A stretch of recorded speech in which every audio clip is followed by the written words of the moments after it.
네, 반갑습니다. 마음디자인TV 마음디자인 한말군생입니다. 부부 셀프힐링 홈스쿨링 영상을 함께 하고 있습니다. 영상의 뒷부분에 무조건 따라하기가 있습니다. 이 무조건 따라하기를 따라하시면 지금보다 나은 부부생활이 된다 하는 것을 약속을 드리도록 할게요. 네, 구독과 좋아요 눌러주시고 오늘 영상을 함께 하도록 하겠습니다. 조화로운 부부생활이 되려면 해야 될 것이 있고 하지 않아야 될 것이 있는 거죠. 오늘은 하지 않을 것, 세 가지, 이 세 가지를 덜어내면 부부가 오늘보다는 나아진 부부생활이 된다 하는 것을 영상으로 꾸몄습니다. 부부의 부부생활에서요, 먼저 한 가지 덜어낼 게 있어요. 그거는요, 자기의 욕구를 배우자에게 투사하는 것. 이것을 멈추고 덜어내야 합니다. 자기의 욕구, 기대를 배우자에게 투사하고 비난하고 넘기는 것. 이것을 덜어내야 한다고요. 부부 사이에 일어나는 이런 심리적인 투사는 생각보다 훨씬 광범위합니다. 한 가지 투사의 예를 들어볼게요. 자주 있는 일입니다. 자신의 부모님에게 연락을 오랫동안 하지 못한 어느 남편이 있었네요. 이 남편이 자신의 부모님에게 연락을 하지 못한 게 바쁜 업무 때문만은 아니었다고요. 남편은 여러 차례 부모님에게 연락을 드려야 한다는 이런 생각이 떠올랐는데 자기 게으름이죠. 게으름과 무관심에 부모님에게 연락을 하지 못한 거죠. 남편은 그런 자신에게 약간의 자책감과 죄책감 같은 걸 느끼곤 했어요. 그렇게 지내던 어느 날 아내가 TV에 노인 부부가 사이좋게 살아가는 것을 모티브로 찍은 다큐 영상 보면서 아내가 이렇게 얘기합니다. 나이가 들어도 저렇게 사이좋게 사는 부부들을 보면 대단해 보여. 이렇게 혼잣말로 그냥 중얼거렸습니다. 아내의 말에 남편은 불현듯 지방에 계신 부모님에게 연락하지 못한 것을 생각해내고는 그 즉시 자신의 게으름과 무관심을 아내에게 투사합니다. 이렇게 하는 겁니다. 자기는 어머니 아버지한테 전화 한 번도 안 해? 두 분이 어떻게 지내시는지 궁금하지도 않아? 무슨 며느리가 그렇게 무관심해? 하고 자신의 죄책감을 아내에게 투사하고 아내를 비난하는 거죠.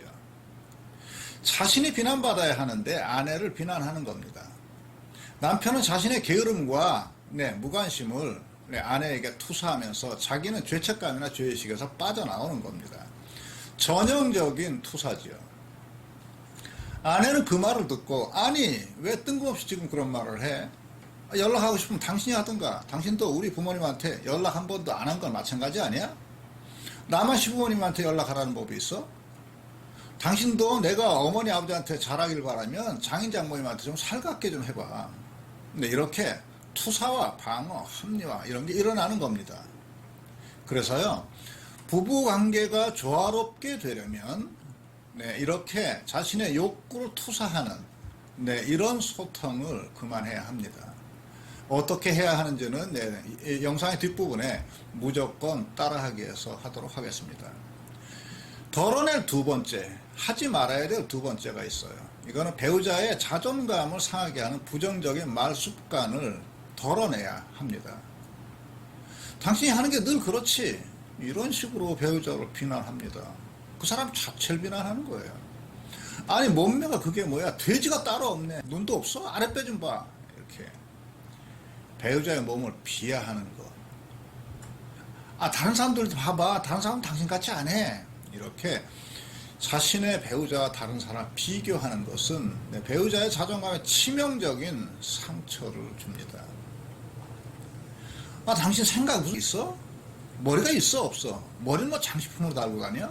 이렇게 습관적으로 부정적인 말하는 이 말투와 말 전체를 덜어내거나 그만해야 합니다.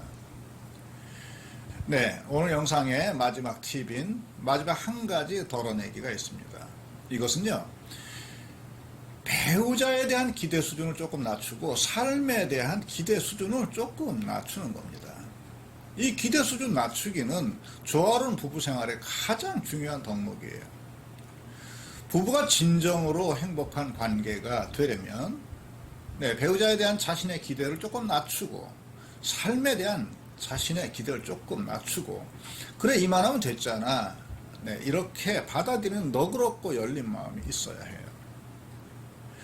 배우자의 모자람도 삶에 여기저기 결핍이 약간 있는 것도 그래 이만하면 됐지 하고 받아들일 수 있어야 합니다. 배우자가 나를 충분히 인정하고 사랑하고 존중하면 너무 좋죠. 네, 그렇게 못하더라도 그래 저만 하면 괜찮지 뭐 하는 이런 마음. 내가 바라는 재산이나 삶의 환경이 조금 내 기준에 모자라더라도 그래 이만하면 괜찮지 뭐 하는 이렇게 자족하는 마음이 있으면 부부관계 혹은 자신의 삶의 질이 나아집니다. 네, 오늘의 무조건 따라하기입니다. 배우자의 자존감에 상처를 주는 당신 하는 게 늘 그렇지 이렇게 이야기하시는 대신 이렇게 한번 해보십시오. 그렇게 하면 잘 안 되잖아? 다른 방법은 없어요? 이렇게 해보십시오. 배우자 이런 말씀을 배우자가 깜짝 놀랄지 모르겠습니다. 아니 몸매가 그게 뭐야? 당신 눈도 없어? 아랫배 좀 봐. 네, 이렇게 얘기하는 대신요.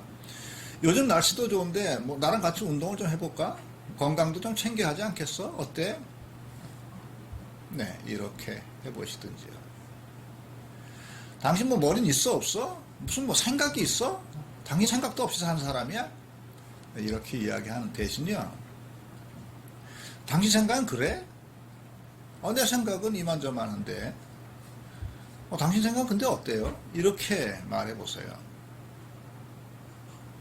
영상의 앞부분에 있는 남편이 불현듯 지방 부모님에게 연락하지 못한 생각을 하고 그것을 아내에게 투사했던 자기는 시골에 전화 한 번 안 해? 두 분이 어떻게 지내는지 궁금하지도 않아? 무슨 며느리가 그렇게 무관심해? 이렇게 자신의 죄책감을 아내에게 투사했던 것을 이렇게 해보십시오. 언제부터 연락을 두 분한테 하려고 했는데 차일피일 미뤘네. 생각난 김에 전화 한번 드려야 되겠네. 장인 장모님에게도 좀 연락을 한번 해봐야 되겠구나. 자기도 시간 내서 한번 안부 전화를 좀 드렸으면 좋겠어. 이렇게 말하면 되는 거죠. 이런 식으로 자기의 욕구를 배우자에게 투사하지 말고 자기 주도적인 주체로 자기를 표현하면서 삶을 살아가셔요.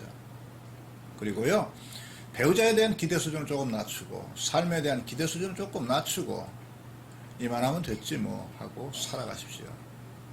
그러면 이 영상을 보기 전보다는 자족하는 삶이 되실 겁니다. 행복한 부부 생활을 진심으로 바랍니다. 고맙습니다. 다음 영상에서 또 뵙도록 하겠습니다.